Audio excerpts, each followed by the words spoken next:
Oke, selamat pagi teman-teman semua, dan juga selamat pagi kepada Ibu Julisar. Perkenalkan, kami dari kelompok 8 yang terdiri dari Yvonne Anggria, kemudian Reviana Clarissa, kemudian Emmanuel Yehuda, kemudian Andika Kurnia Wijaya, kemudian saya sendiri Cornelius Alfonso Halim, dan yang terakhir yaitu Rifki Fadil Afriandi. Nah, di sini kami akan membahas tentang pengenalan bisnis e-commerce. Bisa di next. Nah, sebelum kita masuk lebih lanjut, yang pertama-tama kita harus mengetahui terlebih dahulu nih, apa sih itu e-commerce? Nah, jadi e-commerce itu adalah perdagangan yang dilakukan secara online dengan memanfaatkan internet. Nah, di sini saya ambil beberapa pengertian dari para ahli, yaitu menurut Kotler dan Armstrong, e-commerce adalah saluran online yang dapat dijangkau seseorang melalui komputer yang digunakan oleh pebisnis dalam melakukan aktivitas bisnisnya, dan digunakan konsumen untuk mendapatkan informasi dengan menggunakan bantuan komputer yang dalam prosesnya diawali dengan memberi jasa informasi pada konsumen dalam penentuan pilihan. Nah, di sini pengertian yang kedua menurut Wong, yaitu e-commerce adalah proses jual beli dan memasarkan barang serta jasa melalui sistem elektronik seperti radio, televisi, dan jaringan komputer atau internet. Nah, untuk penjelasan lebih lanjut akan dilanjutkan oleh teman saya.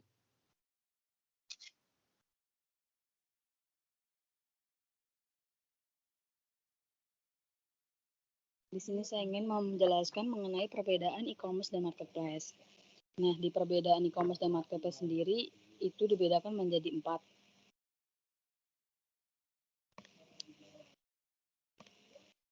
Yang pertama, perbedaannya adalah dari biaya. Dari segi biaya itu, dari e-commerce sendiri di awal mengeluarkan uang, tapi bentuknya investasi jangka panjang.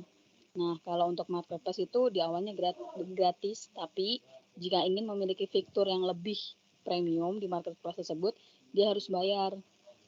Untuk yang kedua, tingkat kesulitan pembuatan. Untuk di e-commerce sendiri, proses pembuatan website-nya cukup mudah dan cepat. Nah, tapi kalau untuk di marketplace, melakukan pendaftaran dan bisa digunakan langsung berjualan. Nah, untuk di jenis barang, di e-commerce sendiri itu cocok bagi barang yang bermerek atau brand awareness tinggi. Nah, tapi kalau untuk marketplace itu barang yang umum seperti aksesoris atau kebutuhan yang dibutuhin oleh sehari-hari. Untuk yang keempat itu promosi. Nah, di e-commerce sendiri itu lebih fleksibel. Jadi kita itu bisa ngatur sendiri pengennya promosi apa setiap minggunya.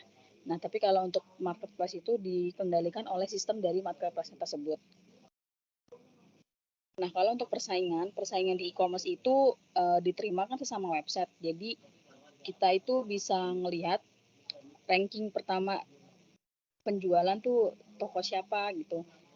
Nah, kalau untuk marketplace sendiri dia sangat ketat. Jadi aturan satu marketplace dengan yang lainnya itu sama. Jadi karena maksudnya toko menawarkan produk apapun tuh bisa sama. Next.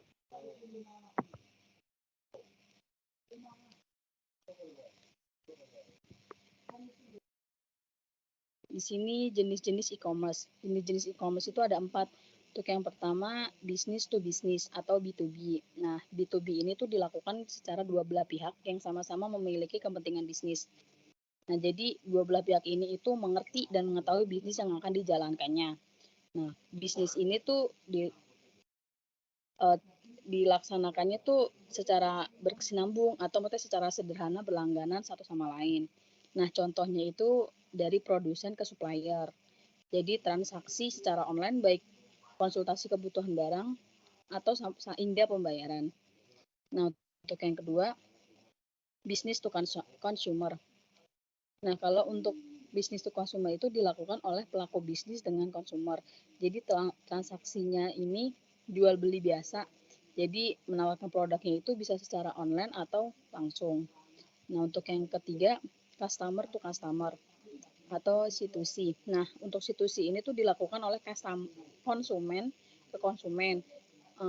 Lebih tepatnya itu contohnya kayak pembelian di Tokopedia atau Bukalapak. Jadi kita tuh beli, ya kita juga yang jual, nanti kita juga yang beli. Nah, untuk yang keempat, customer to business. Customer to business itu kebalikannya dari B2C, yang dimana maksudnya konsumen terakhir bertindak sebagai penjual dan perusahaan bertindak sebagai pembeli. Jadi lebih kayak ke jasa. Selanjutnya akan dipresentasikan oleh teman saya.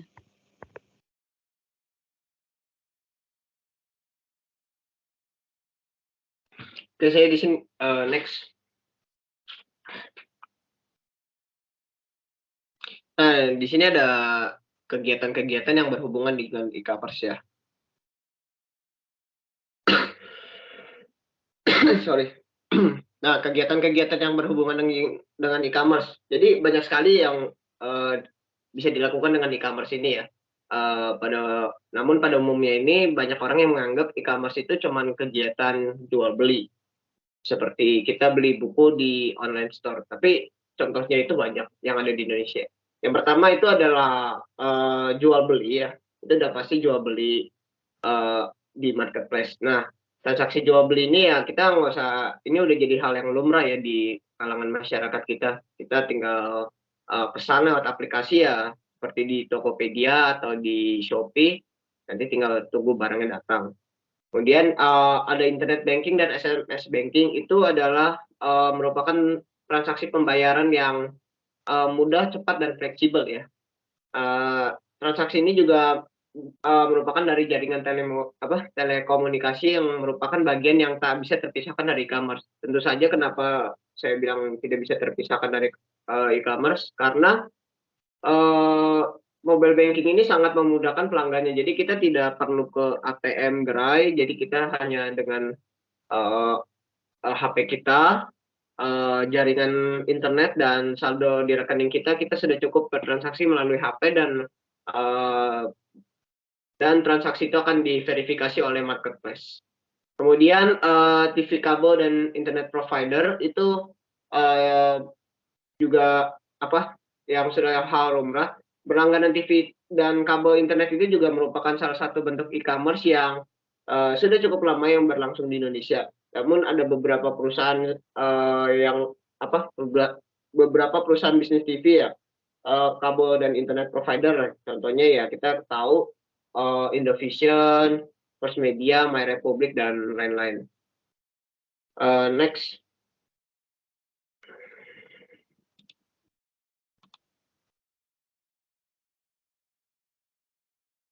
Tolong di next dong.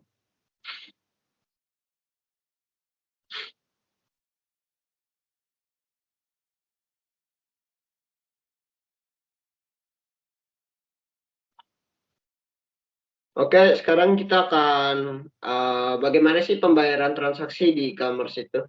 Nah, ya kita tahu lah internet ini sangat membantu dalam proses transaksi e-commerce ya, karena dengan internet ini ada perantara utama dan dalam transaksi bisnis. Dan proses transaksi bisnis ini hampir mirip juga dengan transaksi pada pasar tradisional ya. Dapat secara rinci kita dapat jelaskan nih ya di berikut ini. Yang pertama, kita harus memilih barang apa yang kita beli ya. Ya itu udah pasti ya. Kita memilih barang dulu. Kemudian kita mengisi form yang berisi tentang alamat, nomor telepon, terus nama penerima, dan ya mungkin keterangan-keterangan yang lainnya. Kemudian kita melakukan pembayaran dengan jumlah yang tertera pada layar. Nah, melakukan pembayaran ini biasanya sudah dibebankan dengan ongkos kirim ya. Biasanya kita sudah dikenai dengan ongkos kirim maupun biaya admin. Jadi kita tinggal lakukan pembayaran sesuai nominal tertera ya, dan juga tidak bisa ditawar. Kemudian setelah selesai semua itu, kita tinggal menunggu dan melakukan pembayaran penjualan itu, dan kita akan setelah semua selesai melakukan pembayaran, kita cuman tinggal menunggu barang kita datang, seperti itu. Next.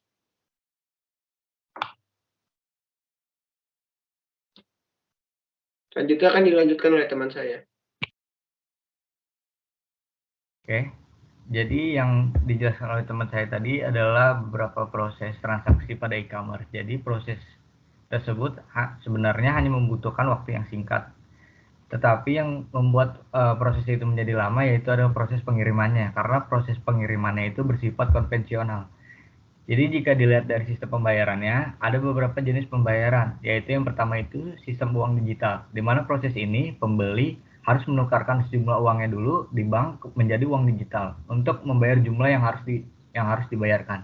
Jadi contohnya uang digital itu seperti ShopeePay, Link Aja, PayLater, Isaku, OVO, dan lain-lainnya. Nah, yang kedua itu mobile banking. Jadi proses ini biasanya pembeli akan diberikan nomor virtual account dari si penjualnya itu untuk melakukan transaksi pembayaran melalui m-banking atau mobile banking yang tersedia dari bank-bank mereka. Setelah dimasukkan nomor virtual tersebut, akan langsung muncul jumlah yang harus dibayarkan. Yang ketiga itu QR code, yaitu pembeli hanya perlu melakukan scan terhadap QR code yang tersedia dan masukkan jumlah uang yang tertera. Boleh next.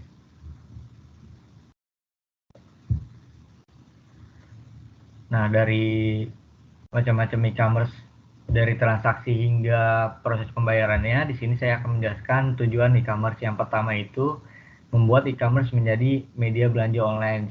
Jadi di saat masa pandemi ini jarang orang untuk keluar rumah, jadi e-commerce ini sangat diperlukan untuk orang-orang yang ingin berbelanja melalui rumah.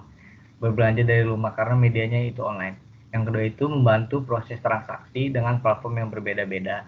Yang ketiga itu membuat banyak orang agar mendapatkan penghasilan yang cukup. Jadi membuka lapangan pekerjaan yang cukup luas. Selanjutnya akan dilanjutkan oleh teman saya.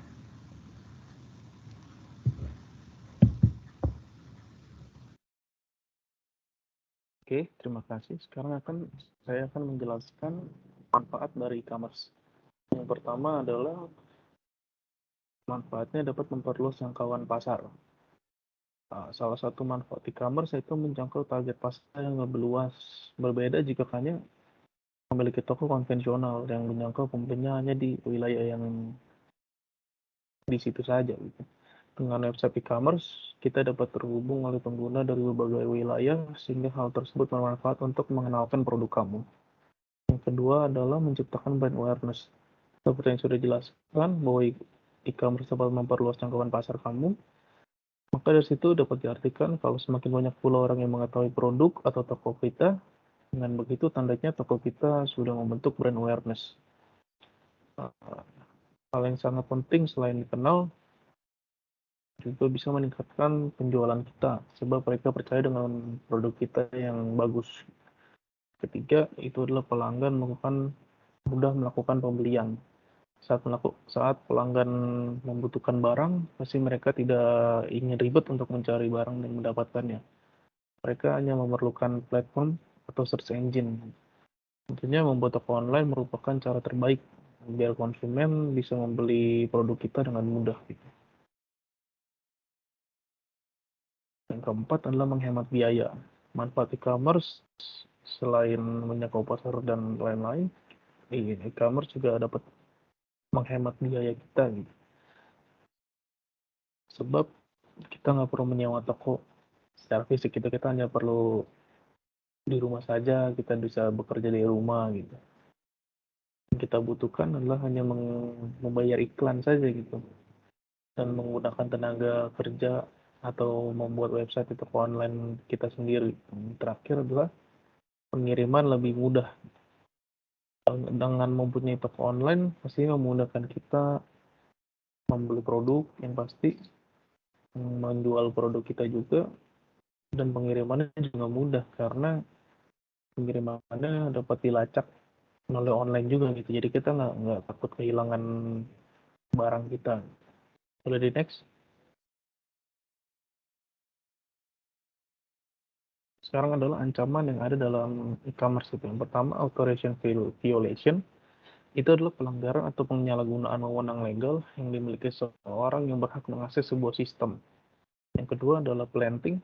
Planting itu adalah memasukkan sesuatu ke dalam sebuah sistem yang dianggap legal, tetapi belum tentu legal di masa yang akan datang. Yang ketiga adalah communications monitoring. Communication monitoring adalah seorang dapat memantau semua informasi rahasia dengan melakukan monitoring komunikasi sederhana di sebuah tempat pada jaringan komunikasi. Yang keempat adalah communication tampering. Itu adalah segala hal yang membahayakan kerahasiaan informasi seseorang tanpa melakukan penetrasi seperti mengubah informasi transaksi di tengah jalan atau membuat sistem server palsu yang dapat menipu banyak orang untuk memberikan informasi rahasia mereka secara sukarela. Yang terakhir, denial of service. Itu adalah menghalangi seseorang dalam mengakses informasi, sumber, dan fasilitas-fasilitas lainnya. Seorang dalam mengakses informasi, sumber, dan fasilitas-fasilitas lainnya. Oke, next lagi. Nah, selanjutnya akan dijelaskan oleh teman saya. Terima kasih. E-commerce. Yang pertama, melakukan survei produk.